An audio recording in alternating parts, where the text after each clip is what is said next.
I'm very delighted to welcome you on behalf of my husband and I and our family, Megan and Brent, who are here.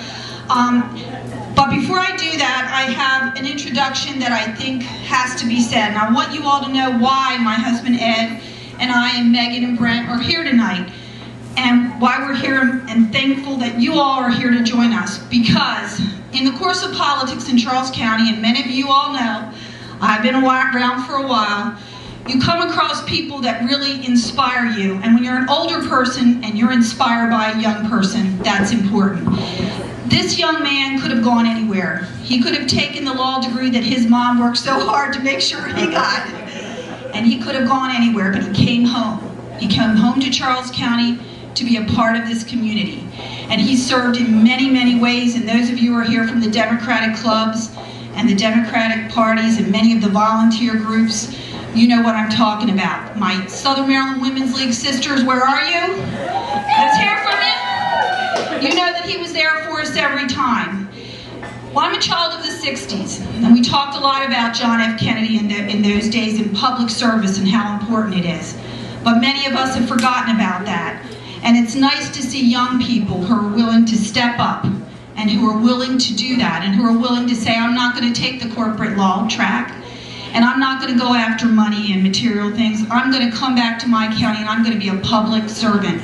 And so that's why my husband and I, Ed, and our children are here tonight, and that's why I know that all of you are here, because we believe in this guy. We know that he's going to do a good job.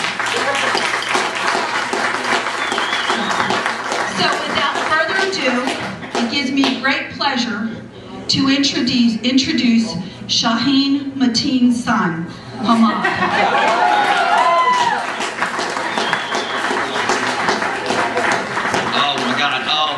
There's just no way you can follow that. I think for one time in my life, my career, I might be actually speechless. And those of you who know me know that is a very rare situation. That's right. Let me kind of start here. And first of all, I want to thank Candace so much.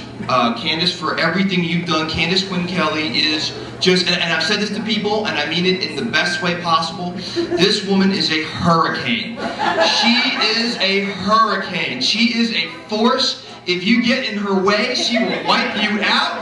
But if you get on her good side, stay in that eye, she'll take you wherever you want to go. I love Candace Quinn Kelly. Let me just say that right now. Look, I am just humbled. I am so humbled to be here just for this wonderful turnout. This is so many people. The vast majority of you are here because you are friends of Candace Quinn Kelly. Give it up one more time for that woman. I love her to death.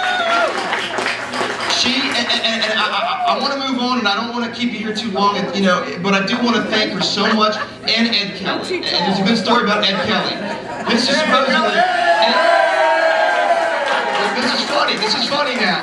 Candace comes up to me, Hammad, I'm going to throw you a fundraiser. She was the first person. As soon as I announced, she said, Hammad, I'm proud of you. Whatever I can do to help you, I'm going to do it. And let me tell you folks, I've been around politics a long time. And that is not easy to find somebody that is that loyal, that just puts up their own money, their own time. All of this is from her. She did. I didn't have to. I mean, I just woke up, showered, and showed up. Let's be honest. She did everything with all her friends and her help, which I'm going to recognize in a second. But it's just a funny little anecdote. This is the invitation that went out was this is from Ed and Candace. So I go to Ed and I'm like, Ed, I want to thank you so much for the fundraiser that that all the work you're doing for me. He goes, oh yeah. Okay, this is exact words. Oh yeah? How much did I give you? And I said, well, he's got that little Queens, New York accent there, and the Irish accent there, good fast Irish Ed Kelly. And I said, Ed, it hasn't happened yet. He goes, oh yeah? How much you want? So I thank Ed Kelly, but I really thank Candace Quinn Kelly. And again, I can't thank them enough. There are a lot of people who helped out here, and I want to thank specifically Beverly. Where are you at, Beverly Lemon? What would Candace do without you, and what would I do without you? I mean, this would not have happened. All the work you put in here. I want to really thank. There's so many women that really helped out, but the Southern Maryland Women's League volunteers, Helen Heyer. I don't want to name all. There's so many of you guys that came out and supported me, and I just can't thank you enough. I want to thank my campaign manager, Chris Ripley, folks. Chris Ripley. Let me tell you about Chris. Before I came out and decided to run, I said, Chris, I'm going to need you. This guy is a marketing genius. He has got me in shape. You see our flyers, you see our buttons, you see our shirts, and the guy's a genius, and I just thank him for all the volunteer hours he's putting in here. He believes in me, and Chris, I'm going to make you proud. I've got my treasurer, David Head. David, where you at? David's over here. He's just a young attorney who just wanted to help out, and he's just a brain. I love him here. Joe Teeger, my campaign chief volunteer and my enforcer. Where's Joe at? Hunter Havensmith. I want to thank Hunter Havensmith for all the work he's done. I want to, before I begin my little speech here, very quick, because I know it's, you guys you came for the food, you came for the booze. I do want to thank some very important folks that came in here, some elected officials.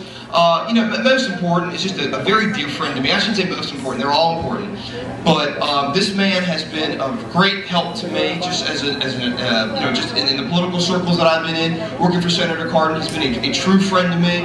He's let me MC his events before he became the sheriff. He's now the sheriff. He's been a great friend. He's locked up all my clients. That's how I make a living. I make a